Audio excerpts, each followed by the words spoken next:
Friends, आज मैं जो कहानी आपसे शेयर कर रहा हूँ ये सत्य घटना पर आधारित है। यह घटना घटी थी बनारस जिले की। वाराणसी जिले को आप सभी जानते होंगे, आप ही क्या देश दुनिया जहान जानता है। बनारस में पांडेपुर एक कॉलोनी है, वहाँ की एक लड़की है जिसका नाम नंदिनी है। और वहीं थोड़ा सा आगे चल के आप जाएंगे, मैदागिन एक अलग कॉलोनी है, वहाँ का एक लड़का है विवेक। दोनों का, नंदिनी और विवेक का अरेंज मैरिज के तहत शादी हो जाती है। दोनों परिवार पहले से आपस में घुले मिले हुए थे, इसलिए वो उन लोगों की शादी हो जाती है। दोनों की भी सहमति रहती है कि हाँ ठीक है, हम लोगों की शादी हो जाए, और दोनों एक दूसरे को पसंद भी करते थे। शादी हो जाती है। शादी के 2 दिन बाद सारे मेहमान अपने घर को चले जाते हैं और नंदिनी और विवेक दोनों आपस में ये सलाह मशवरा करते हैं कि हमें शादी का ये हनीमून मनाना चाहिए। तो वो प्लेस डिसाइड करने लगते हैं कि किस प्लेस पे जाएं, कौन सा इस मई के महीने में कौन सा प्लेस उनके लिए अच्छा रहेगा। वो दोनों आपस में बैठ के डिसाइड करते हैं और वो डिसीजन ले भी लेते हैं। और वो भी लेते कहाँ का है, नेपाल के पोखरा का। एक्चुअली पोखरा झील बहुत ही प्रसिद्ध है पूरे वर्ल्ड में, इसलिए कि वहाँ नियर अबाउट टेम्परेचर गर्मियों में भी 19 डिग्री का सेल्सियस तापमान रहता है। और हिमालय की वादियाँ, पहाड़ियों में बसा और उसके पहाड़ियों के बीच में स्थित यह झील बहुत ही मनोहारी, बहुत ही खूबसूरत है। दुनिया भर से सैलानी वहाँ आते हैं। तो ये दोनों आपस में डिसीजन लेते हैं कि चलो हमें आज शाम को लॉन्ग ड्राइव पर निकलते हैं और पोखरा झील घूमेंगे। वहीं होटल बुक करते हैं, वहाँ 2-4 दिन रुकेंगे और भी मंदिर वगैरह का दर्शन करेंगे, फिर वापस चले आएंगे। और शाम को 5 बजे वो अपनी ही कार से लॉन्ग ड्राइव पर पोखरा के लिए निकल देते हैं। फ्रेंड्स, उन्हें गोरखपुर वाले हाईवे से पकड़ के जाते हैं। गोरखपुर पहुंचने में उनको रात के 10:30-11 बज गए थे। और वहीं वो एक रेस्टोरेंट में खाना खाते हैं।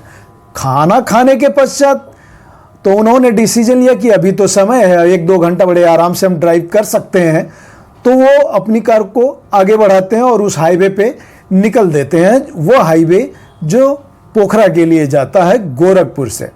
बॉर्डर क्रॉस करने के बाद जब भोजन उनके पेट में गया तो उन्हें थोड़ी गर्माहट महसूस हुई, तो आलस आने लगा तो फिर नींद भी आना लाजमी है।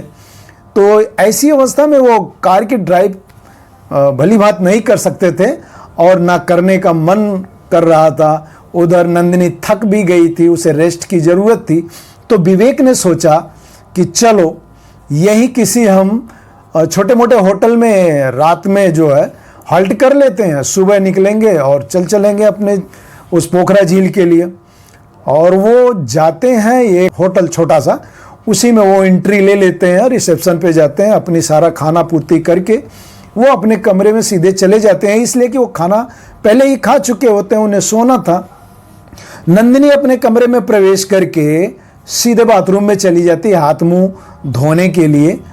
और विवेक क्या करता है कि विवेक बालकनी की तरफ चला जाता है और बालकनी खुली होती है। तो वो बालकनी से जब बाहर झांकता है तो जहाँ जनरेटर रखा जाता है तो वहाँ उसको कुछ परछाई जैसा दिखाई पड़ा। जब वो ध्यान से देखने लगा तो उसे एक सफ़ेद वस्त्र में कोई खड़ा हुआ दिखाई दिया। तो उसे डाउट हुआ कि रात के इतने बजे यहाँ अनायासी कौन खड़ा हो सकता है।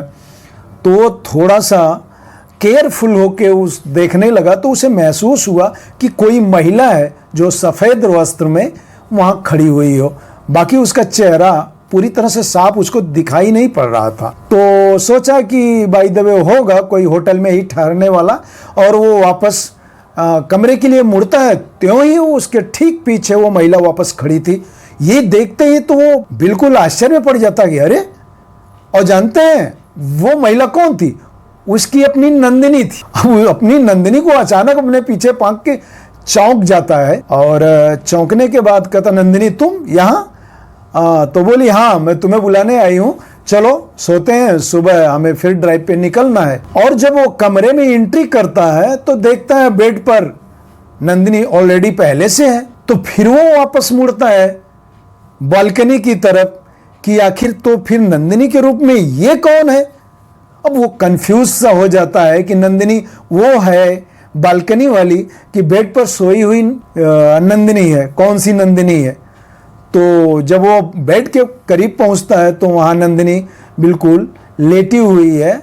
और तो तसल्ली करने के लिए फिर वापस आता है, वो बालकनी की तरफ देखता है तो यहाँ फिर कोई नहीं था।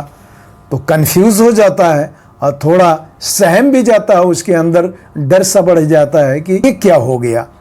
फिर भी उसको उतना ज़्यादा माइंड न लेके वो वापस नंदिनी के पास जाता है और इधर उधर की थोड़ा दो चार बातें करता है और सो जाते हैं। नंदिनी तो गहरी नींद में सो जाती है, लेकिन विवेक को झटका लग चुका था। विवेक को नींद नहीं आ रही थी। विवेक के दिमाग में वही बातें रिवर्स कर रही थी कि आखिर वो बालकनी में ठीक मेरे पीछे कौन था और वहां होटल के नीचे जनरेटर जहां रखा जाता है आखिर वहां कौन था, ये दोनों कौन थे। इसी उधेड़-बुन में रात के 3 बज जाते हैं। नंदिनी तो गहरी नींद में सो रही होती है, लेकिन रात के 3 बजे उसे फुट स्टेप की साउंड मुझे मालूम पड़ता है कि छत के ऊपर कोई चल रहा हो।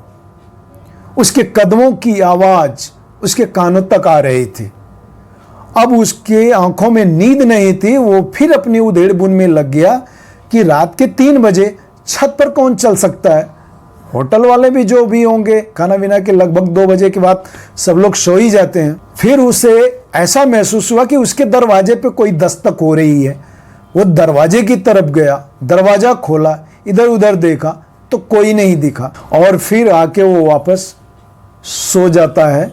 सोता क्या है, जमहाई और ऐसे में करके करवट बदल के वो अपनी रात बिताता है और सुबह के 5 बज जाते हैं और वो दोनों फिर वापस अपनी ड्राइव के लिए निकल पड़ते हैं।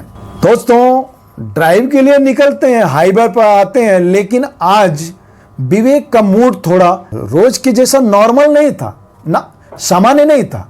उसके दिमाग में रात वाली जो घटना थी वो कंटिन्यू चल रही थी और विवेक सोच रहा था कि नंदिनी तो बेड पर थी, तो मेरे पीछे कौन सी नंदिनी थी। वही बातें उसको बार बार उसके दिमाग में चल रही थी और अनमना सा वो ड्राइव किए जा रहा था। नंदिनी से कभी कुछ थोड़ी बातें हो जाती, नहीं तो फिर वापस वो अपने ड्राइव पर ही ध्यान दे रहा था।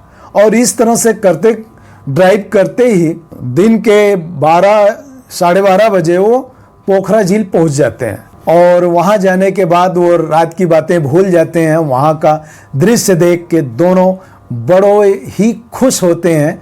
इतना मनोहारी दृश्य, इतना अट्रैक्टिव कि फ्रेंड्स कभी आप जाइएगा तो बहुत ही सुंदर है। पहाड़ियों से घिरा हुआ, वादियों से घिरा हुआ और ये झील बहुत ही खूबसूरत है, पोखरा झील। और तो फिर उसके बाद ये लोग घूमते हैं, देखते हैं। फिर उसके बाद झील के ठीक पूरब की तरफ रेस्टोरेंट्स हैं, वहाँ जाके खाना वीना खाते हैं। खाना वीना खा के फिर कार ड्राइव करके अपने जो होटल ऑलरेडी पहले से बुक करके रखे होते हैं उस होटल पे आ जाते हैं। और शाम के 3:30 बजे वो चाय की चुस्की ले रहे होते हैं।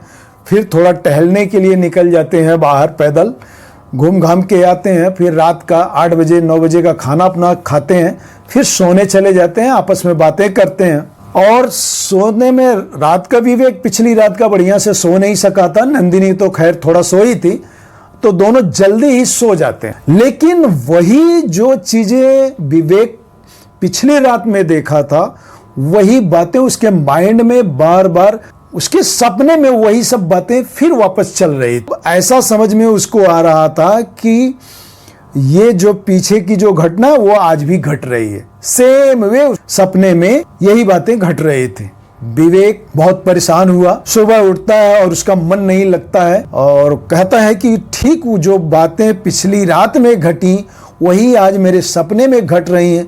कुछ न तो कुछ है जो वह बहुत अनकंफर्टेबल महसूस कर रहा था। और फ्रेंड्स उसकी इस मनोदशा को नंदिनी भी पढ़ चुकी थी, इसलिए दोनों फिर ये समझ रहे थी नंदिनी कि ये कुछ परेशान है। विवेक और वो दोनों मिलके आपस में डिसीजन करते हैं कि चलो हम वापस चलते हैं, नेक्स्ट कभी दोबारा आएंगे तो फिर काठमांडू या और नेपाल का हिस्सा घूमेंगे और देखेंगे। फिर वापस वो सुबह ही अपनी गाड़ी निकालते हैं और वापस बनारस के लिए चल पड़ते हैं। और उनको विवेक झुझलाहट में थोड़ी गाड़ी चला रहा था, 2 दिन से उसकी नींद नहीं पूरी हुई थी। फ्रेंड्स, एक बात आपसे मैं बता दूं कि कोई भी आत्मा हो या कोई भी ऐसी अननोन पावर हो, नेगेटिव एनर्जी हो, पहले वो अपने आपके माइंड को अपने कवर में करती है। जब वो समझ जाती है कि यह पूरी तरह से आपके माइंड पे हावी हो चुकी है, फिर वो आपके शरीर पर कब्जा करती है। इस तरह से अब विवेक पूरी तरह से मेंटली अनकंफर्टेबल हो गया था। वो डिसीजन लेने की क्षमता और सब बातें उसमें नेचुरली रूप से 2 दिन से जगा था और ये सब घटनाएं उसके साथ घट रही थी, तो वह नेगेटिव थिंकिंग में चला गया था। और अचानक हाईवे पे गाड़ी चल रही है और अचानक वो ड्राइव कर रहा है और उसके कांच पर सामने जो शीशा लगा होता है गाड़ी के, उसके ठीक सामने अचानक वही महिला सफ़ेद साड़ी में जला हुआ चेहरा लेके अचानक उसके चेहरे के सामने आ जाती है। उसको ऐसा लगता है और उसकी आंखें बंद हो जाती हैं और गाड़ी अनियंत्रित हो जाती है और सामने से आ रही ट्रक से ठुक जाती। दोस्तों, ये घटना सत्य घटना पर आधारित है। Thank you.